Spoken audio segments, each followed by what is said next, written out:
فأزلهما الشيطان عنها فأخرجهما مما كانا فيه وقلنا اهبطوا بعضكم لبعض عدو ولكم في الأرض مستقر ومتاع إلى حين. Lalu setan menggelincirkan keduanya darinya sehingga keduanya dikeluarkan dari segala kenikmatan ketika keduanya ada di sana, surga. Kami berfirman, turunlah kamu, sebagian kamu menjadi musuh bagi yang lain serta bagi kamu ada tempat tinggal dan kesenangan di bumi sampai waktu yang ditentukan. Lalu setan memperdayakan keduanya dengan berbagai macam cara agar mereka keluar dari dalam surga sehingga keduanya benar-benar dikeluarkan dari segala kenikmatan ketika keduanya di sana, yakni di dalam surga, sebagai manusia yang tercipta dari tanah liat, materi. Nabi Adam mempunyai titik lemah yaitu keinginan untuk tetap abadi di dalam surga. Karena surga adalah gudangnya materi. Adanya materi berarti keabadian. Setelah Nabi Adam dan Hawa memakan buah larangan tersebut, keduanya mendapatkan sanksi berupa terlucutinya pakaian mereka sehingga mereka berdua mencari penutup auratnya dengan daun-daun pepohonan surga.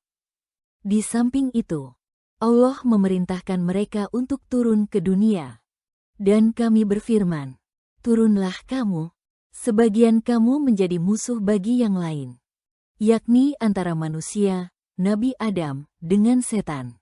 Atau bisa juga antar sesama manusia.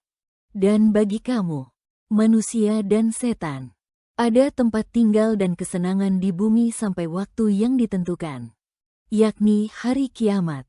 Selanjutnya Nabi Adam dan Hawa dipersilakan Allah untuk hidup menetap di dunia, memanfaatkan fasilitas-fasilitas yang ada di bumi, baik berupa makanan, minuman, tempat tinggal, flora, fauna, dan lain-lainnya, sampai pada masa yang ditentukan, yaitu pada saat kematiannya yang tidak tahu kapan hal itu datang. Inilah babak baru bagi Adam dalam menjalani misi kekhalifahannya di bumi. فتلقى آدم من ربه كلمات فتاب عليه إنه هو التواب الرحيم. Kemudian, Adam menerima beberapa kalimat dari Tuhannya. Lalu dia pun menerima tobatnya. Sesungguhnya dialah yang maha penerima tobat lagi maha penyayang. Nabi Adam dan Hawa merasakan penyesalan yang sangat dalam atas kejadian yang baru saja berlalu. Keduanya tersadar telah diperdayakan oleh setan. Lalu keduanya meminta ampun kepada Allah. Kemudian Adam menerima beberapa kalimat, yakni doa penyesalan dan permintaan tobat, sebagaimana tersirat dalam surah Al-A'raf 7:23 dari Tuhannya. Kemudian mereka bertobat, lalu dia pun menerima tobatnya. Sungguh, Allah maha penerima tobat, maha penyayang. قُلْنَا اهْبِطُوا مِنْهَا جَمِيعًا فَإِمَّا يَأْتِيَنَّكُم مِّنِّي هُدًى فَمَن تَبِعَ هُدَايَ فَلَا خَوْفٌ عَلَيْهِمْ وَلَا هُمْ يَحْزَنُونَ. Kami berfirman, turunlah kamu semua dari surga. Lalu, jika benar-benar datang petunjukku kepadamu, siapa saja yang mengikuti petunjukku tidak ada rasa takut yang menimpa mereka dan mereka pun tidak bersedih hati. Untuk menghapus kemungkinan kesalahpahaman bahwa perintah turun itu hanya dari satu tingkat ke tingkat lain yang lebih rendah di dalam surga, Allah mengulangi lagi perintah itu pada ayat ini. Kami berfirman, turunlah kamu semua, yakni setan dan manusia, dari surga. Kemudian jika benar-benar datang petunjukku melalui penyampaian para nabi kepadamu, wahai Adam dan pasanganmu serta anak cucumu, maka barang siapa mengikuti petunjukku, Tidak ada rasa takut pada mereka terhadap hal-hal negatif yang akan terjadi dan mereka juga tidak akan bersedih hati terhadap hal-hal negatif yang sudah terjadi. والذين كفروا وكذبوا بآياتنا أولئك أصحاب النار هم فيها خالدون. Sementara itu, orang-orang yang mengingkari dan mendustakan ayat-ayat kami, mereka itulah penghuni neraka. Mereka kekal di dalamnya.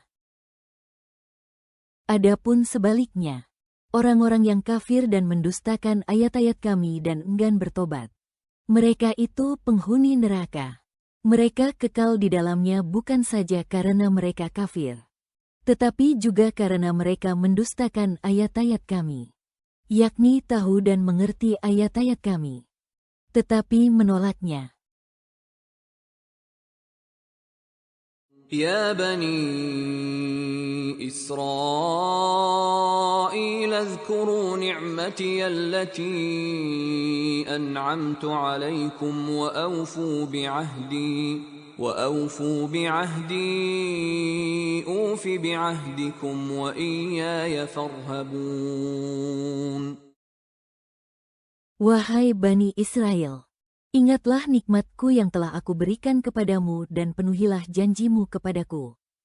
Niscaya aku penuhi janjiku kepadamu. Hanya kepadaku hendaknya kamu takut.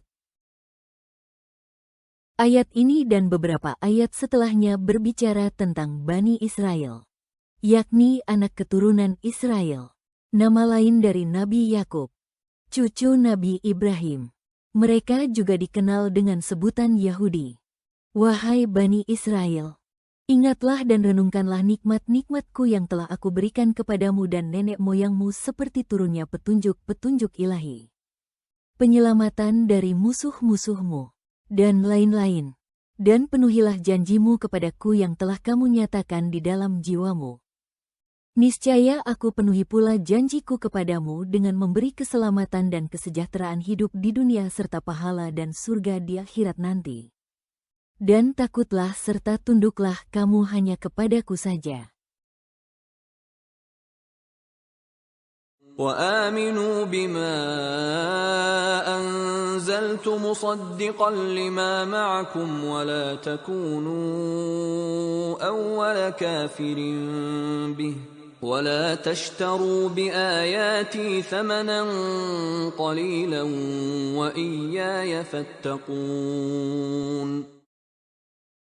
Berimanlah kamu kepada apa, Al-Quran, yang telah aku turunkan sebagai pembenar bagi apa yang ada pada kamu, Taurat, dan janganlah kamu menjadi orang yang pertama kafir kepadanya. Janganlah kamu menukarkan ayat-ayatku dengan harga murah dan bertakwalah hanya kepadaku.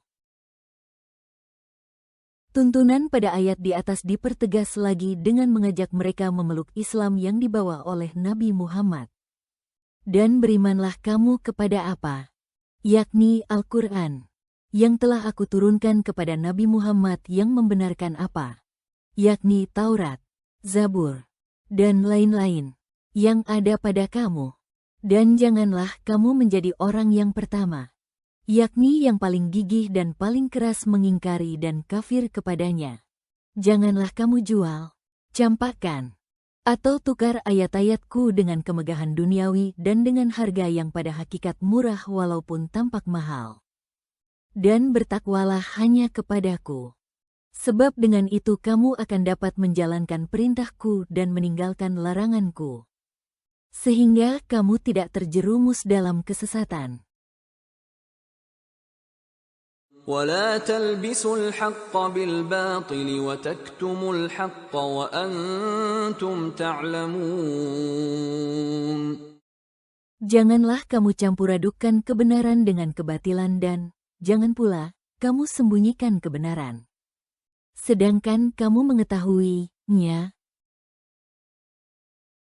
Pada ayat ini, Allah memberikan larangan kepada Bani Israel untuk tidak mencampur adukkan antara kebenaran dan kebatilan.